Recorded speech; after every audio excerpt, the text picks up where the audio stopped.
It's called the Slack P form, and I've adapted it a little bit, but basically it just stands for see, like, add, change, plan. So for example, you can do this at 2 levels. So when I do the peer-to-peer coaching with other professionals and we video watch back like we just did, we would talk about it at my level. So like you guys would give me feedback on what you saw and heard, like what coaching strategies did you see me use?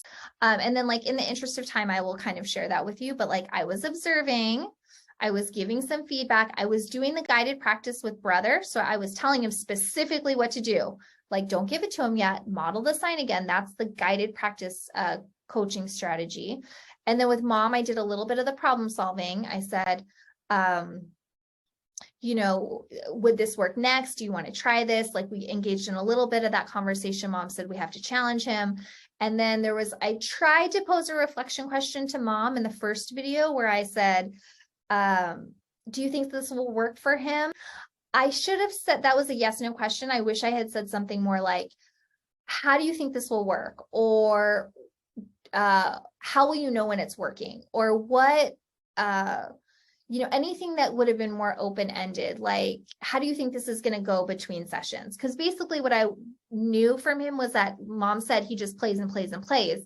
Nobody's stopping him to have to make a request, to have to label something, to have to ask. So she was saying like, yeah, this is why he's not using the sign, because he just plays and plays and plays, right?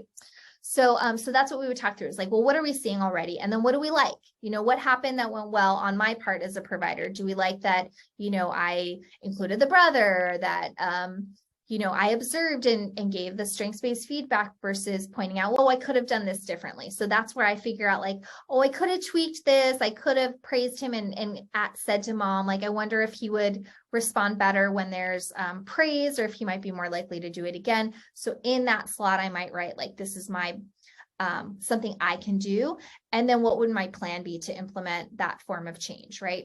So, okay, so next time when I notice an opportunity where I'm praising, and I'd be specific because it's a small goal for myself, like I'm going to pause and then I'm going to ask mom, do you think we should like praise his effort, or what would he respond best to? Right. So that would be like my plan. So this is a good chart because we're talking about how we could just go through that together, but you're seeing the same thing and you would be doing the same thing in a home visit with parents too.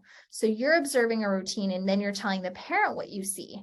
Oh, I noticed that, you know, when you repeated the word, he looked toward the item. I like this routine because it's going to repeat every day and he knows what to expect. I like that he, you know, understands the 2-step direction in this routine. So you're going to point out the strength. And then you're going to engage in that problem solving question. So what would we try next to get him to be more successful here, right? Or so you're engaging in the same format at that level with the caregiver. And then there's the plan. So what are they going to do for the next week?